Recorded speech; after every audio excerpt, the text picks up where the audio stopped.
सबको जय मसीह की। प्रभु यीशु के सुंदर नाम में आप सबको बहुत अच्छे आशीष मिले। मेरे प्रियो, मेरे भाई और बहनों, मेरे दोस्तों, आज मैं आपके सामने एक और वीडियो लेके आ रही हूँ जो हमारे उद्धार को निश्चित करता है। मैंने ऐसे कई टॉपिक आपको बता दिए, ऐसे कई बातों को आपके सामने रखते आई हूँ कि हम किस तरह से अपना उद्धार खो सकते हैं, किस तरह से अपना साल्वेशन खो सकते हैं।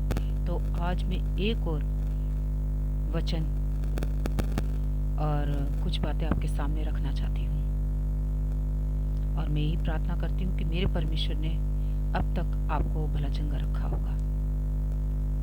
तो परमेश्वर आप सबको बहुत अच्छे आशीष दे। तो एक विश्वासी अपना उद्धार खो सकता है, और वो कैसे? जो पैसे के लालची हैं, जो सिर्फ कहते हैं कि जिन्हें उठते बैठते सोते जागते सिर्फ पैसा ही नजर आता है, पैसा ही उनके लिए सब कुछ है, तो वो परमेश्वर के स्वर्ग राज्य में बिल्कुल प्रवेश नहीं कर सकते। आप सोच रहे होंगे कि सिस्टर ऐसे क्यों बात बोल रही है। मैं ये बात इसलिए बोल रही हूँ कि मनुष्य थोड़ा पैसा रहे तो सही है, अगर थोड़ा पैसा हिसाब से उसके पास में रहे कि चलो बच्चों की फीस देनी है, घर का खर्चा निकालना है, किराया निकालना है, बत्ती पानी का बिल देना है, साग सब्जी खरीदना है, और थोड़ा सेविंग करके रखना है इमरजेंसी के लिए और अपने बच्चों के भविष्य के लिए। अगर मनुष्य उससे ज़्यादा लालच करता है कि इसके बाद भी बच्चों के बच्चे, उसके बाद भी बच्चों के बच्चे, उसके बाद भी ऐसा धन जमा हो जाएगा, तो उनको सुविधा होगी। जिस तरह से धनवान ने सोचा था कि मैं इतना धन कमा लिया, अब इसको मैं इकट्ठा करके गोदाम में रखूंगा जो मैं सालों तक खाता रहूंगा, तो परमेश्वर ने कहा, हे मूर्ख, इसी रात तेरे प्राण ले लिए जाएंगे। तो वो धन फिर किस काम का आया बताओ? तो इसलिए हमें सबसे ज्यादा परमेश्वर की आराधना स्तुति करना है, ना कि धन की। जो संसार में रहकर अपना धन इकट्ठा करते हैं वो परमेश्वर के राज्य में प्रवेश नहीं कर सकते, लेकिन जो संसार में रहकर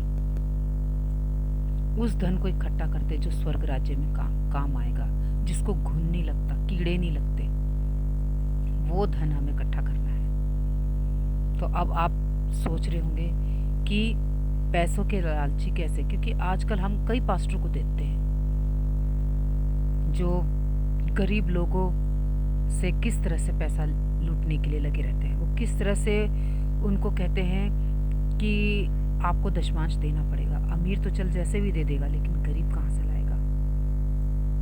और दशमांश का चक्कर, मेरे प्रियो, मैं बता दूं आपको, बाइबल में कहीं जिक्र नहीं है। ये पुरानी व्यवस्था का है और उन्हीं पर लागू होता था इस्राएलियों के लिए। ये हम लोग जो आज प्रभु यीशु की कलीसिया है, हम पर बिल्कुल लागू नहीं होता।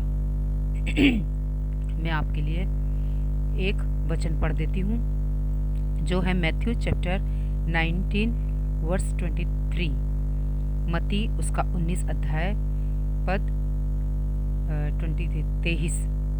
तब यीशु ने अपने चेलों से कहा, मैं तुमसे सच कहता हूँ कि धनवान का स्वर्ग राज्य में प्रवेश करना कठिन है। जो परमेश्वर के लिए अपने आप को तुच्छ जानता है, परमेश्वर के लिए अपने धन को, अपने परिवार को तुच्छ जानता है, वो स्वर्ग राज्य में प्रवेश करेगा। लेकिन जो परमेश्वर से ज़्यादा अपने परिवार को और अपनी प्रॉपर्टी को अहमियत देता है, परमेश्वर ने कहा ना कि मैं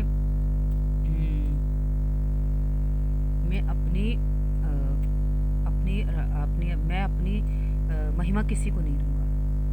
इस तरह से वचन में लिखा हुआ है ना। तो परमेश्वर नहीं चाहेगा कि आप उससे बढ़कर किसी और को महिमा दो, चाहे वो पैसे हो, चाहे वो परिवार हो, चाहे वो कुछ भी हो। सबसे पहला हमारा परमेश्वर, जिसकी हमें स्तुति आराधना करनी है, महिमा करनी है, और इसके हिसाब से हमें चलना है। तो इसीलिए उसने कहा है कि धनवान का स्वर्ग राज्य में प्रवेश करना बिल्कुल नामुमकिन है। फिर मैं आपके सामने एक और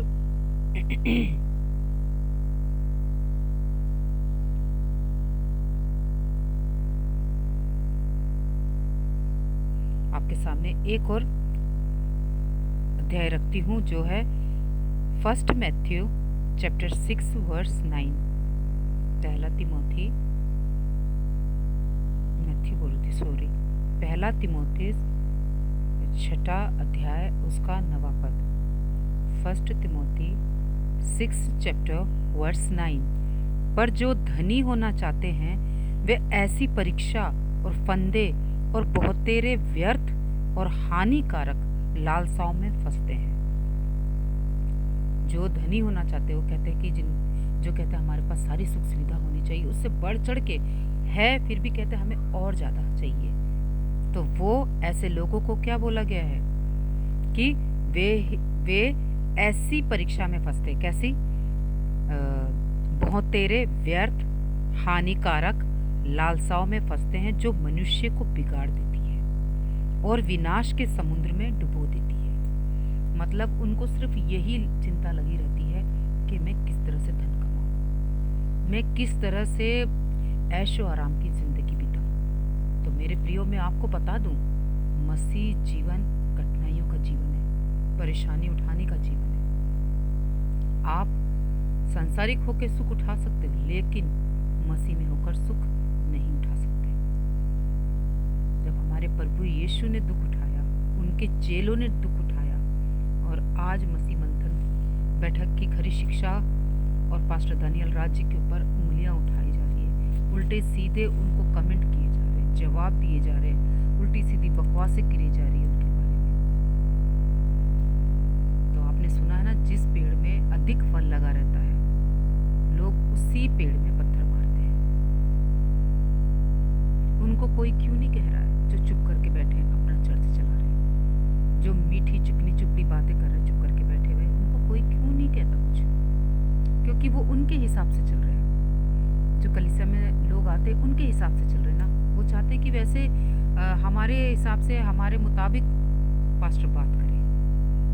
कानों की खुजली वाले प्रचारक ऐसे लोगों को पसंद आते हैं। लेकिन जो खरा बोलते हैं, जैसे हमारे पास्टर दानियल राज जी बोल रहे हैं, मसीह मंथन बैठक का हर एक सदस्य बोल रहा है, वो इसीलिए उनसे चिड़े हुए हैं क्योंकि वो खरा प्रचार कर रहे हैं, वो खरी बातों को बोल रहे हैं, इसलिए लोग उनसे चिड़े हुए हैं। लेकिन ये तो हमारा काम है, परमेश्वर के राज्य में हमें खरा प्रचार करना है, उनकी हर एक वचन को हमें सही तरीके से इंटरप्रेट करना है, क्योंकि वचन कहता है कि तुम्हारी बात हाँ की हाँ और ना की ना होनी है। तो हमें इंसान के हिसाब से नहीं, हमें परमेश्वर के हिसाब से चलना है, हमें इस बाइबल के हिसाब से चलना है।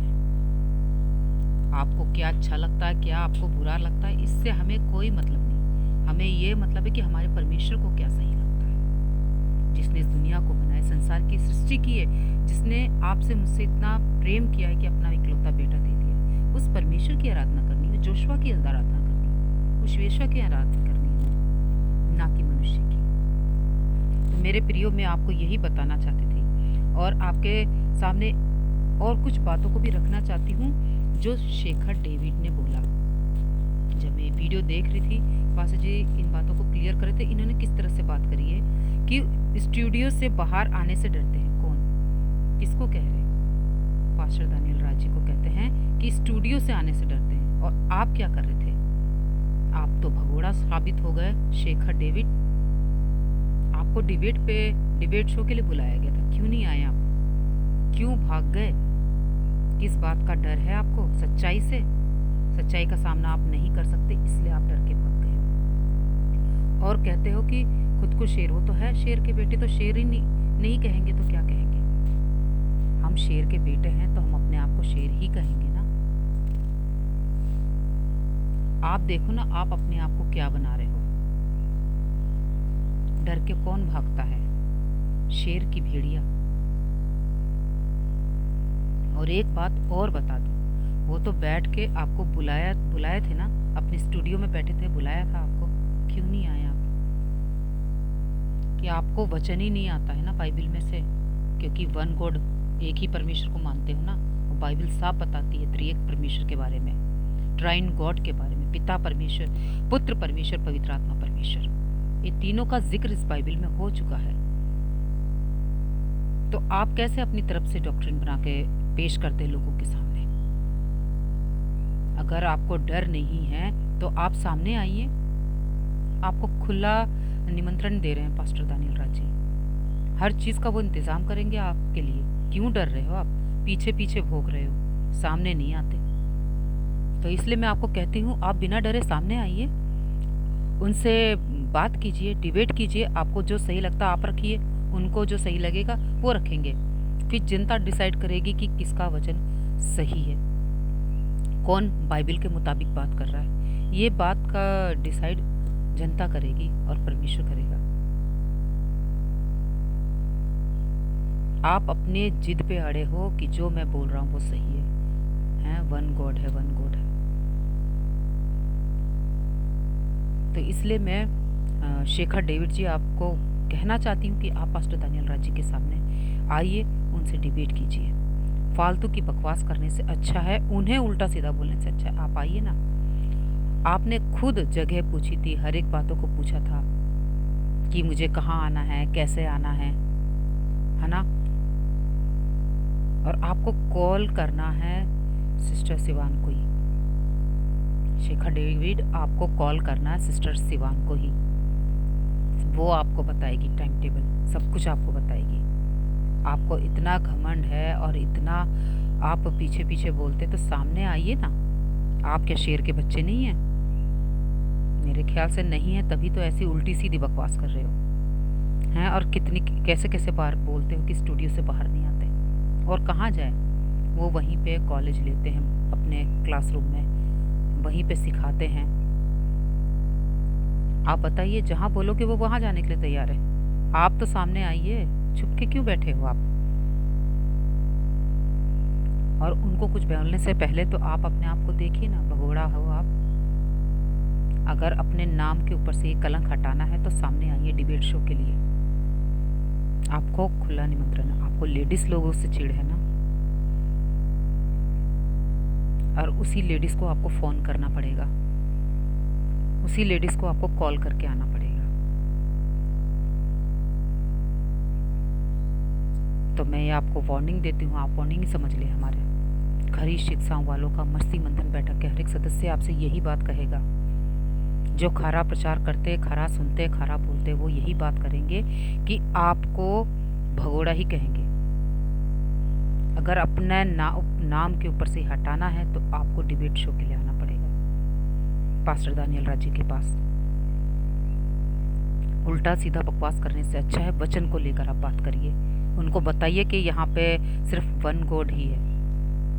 बताइए उनको, समझाइए उनको, दिखाइए, तभी तो मानेंगे कि आप सही हो।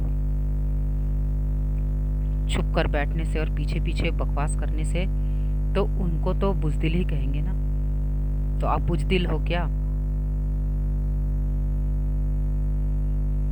पास्टर दानियल राज जी अपने आप को शेर बोलते, क्यों? क्योंकि वो शेर के बच्चे हैं। मसीह मंथन बैठक का हर एक सदस्य, खरी शिक्षाओं को सुनने वाला हर एक सदस्य शेर का ही बच्चा है। हम शेर की संतान हैं।